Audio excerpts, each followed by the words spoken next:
నిష్కల్మషంగా శివుడు ఉన్నాడు అని నమ్మి అడుగు వేసిన భక్తుడికి ఏ కష్టం వచ్చినా ఆ పరమాత్ముడు తన గణాలను పంపి తన భక్తులను కాపాడుకుంటాడు.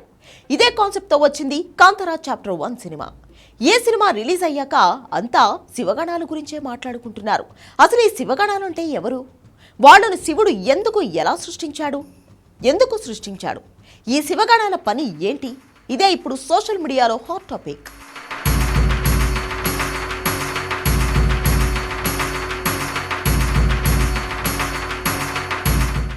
శివగణాలు అంటే శివుడి సైన్యం. శివపురాణం ప్రకారం ఈ శివగణాల గురించి కొన్ని కథలు ఉన్నాయి. వాటిలో చాలా మంది చెప్పుకునేది శివగణాలు అని చెప్పబడే శక్తులు శివుడి ఆగ్రహం నుంచి పుట్టినవి అని. ఉగ్రరూపంతో శివుడు తాండవం చేస్తున్న సమయంలో ఆ శక్తి నుంచి కొన్ని ఉగ్రభూతాలు పుట్టాయి. ఆ ఉగ్రభూతాలనే శివగణాలు అంటారు. ఆ శివగణాలు దేవతలు కాదు, భయంకరమైన భూత ప్రేత పిశాచ యక్షులు కిన్నర గంధర్వులు. వీటిని శివుడు మాత్రమే కంట్రోల్ చేయగలుగుతాడు. తన భక్తులకు ఏ కష్టం వచ్చినా, ధర్మం ఆపదలో ఉన్నా శివుడు తన ఈ గణాలను పంపి ధర్మస్థాపన చేస్తాడు. అందుకే వీళ్లను శివగణాలు, శివుడి సైన్యం అంటారు.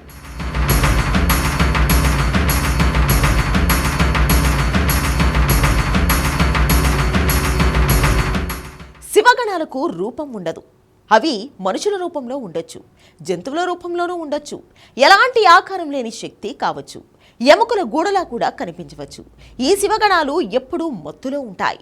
మత్తు అంటే మద్యం తాగితే వచ్చే మత్తు కాదు, శివనామస్మరణ అనే మత్తు.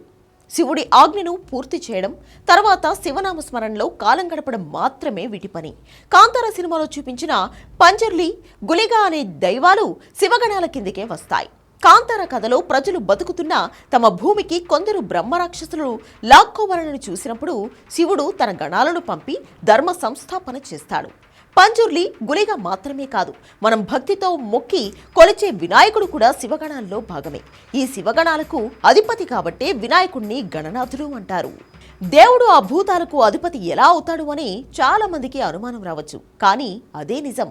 వినాయకుడి పురాణం ప్రకారం పార్వతి ఇంటి ముందు శివుణ్ణి వినాయకుడు ఆపినప్పుడు శివుడు వినాయకుడి తల నరికేస్తాడు. తర్వాత పార్వతి కోరిక మేరకు ఆ తలస్థానంలో ఏనుగు తలను పెడతాడు. అది సామాన్యమైన ఏనుగు కాదు, శివగణాల్లో ఉండే ఒక ఏనుగు. అంటే శివుడి నుంచి ఉద్భవించిన ఉగ్రం. ఆ ఏనుగు తలను వినాయకుడికి పెట్టి ప్రాణం పోస్తాడు శివుడు. వినాయకుడిని ఆ గణాలకు అధిపతిని చేస్తాడు, అంటే తన సైన్యానికి అధిపతిని చేస్తాడు. అందుకే వినాయకుడిని గజపతి అని కాకుండా గణపతి అంటారు.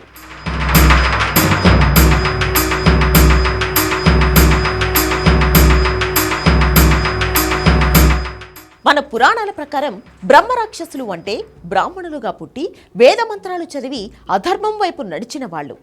వాళ్లకు ఉన్న శాపాల కారణంగా మరుజన్మలో రాక్షసులుగా పుట్టిన వాళ్ళను బ్రహ్మరాక్షసులు అంటారు. వీళ్లను ఎదుర్కోవడం సాధారణ రాక్షసులను ఎదుర్కొన్నంత తేలిక కాదు. వీళ్లను అడ్డుకోవాలి, అంతం చేయాలి అంటే శివగణాలకు కూడా కష్టమే. కానీ శివగణాలను వీళ్లను నాశనం చేయగలుగుతారా అంటే అది కష్టమే. శివగణాలను అంతమొందించడం అంటే అది ఎవ్వరికీ సాధ్యం కాదు. కానీ ఇలాంటి బ్రహ్మరాక్షసులను ఎదుర్కొనే క్రమంలో శివగణాలకు సాక్షాత్తు ఆ పరమశివుడే అండగా వస్తాడు అని నమ్ముతారు. కాంతారా సినిమాలో కూడా ఇదే చూపించారు. ప్రతి శివాలయంలో కనిపించే నంది కూడా శివగణాల్లో ఒకటి. కాంతారా సినిమాలో చూపించిన పంజుర్లి, గుళిగా, పులి, నంది ఇవన్నీ శివగణాలే. ఇలాంటి ప్రేతాలను తన ఆధీనంలో ఉంచుకుంటాడు కాబట్టి శివుడు భూతనాథుడు అని అంటారు. ఇంతటి ఉగ్ర రూపాలు కూడా తల వంచి కొలుస్తాయి కాబట్టే శివుడు దేవాదిదేవుడిగా నిలిచాడు.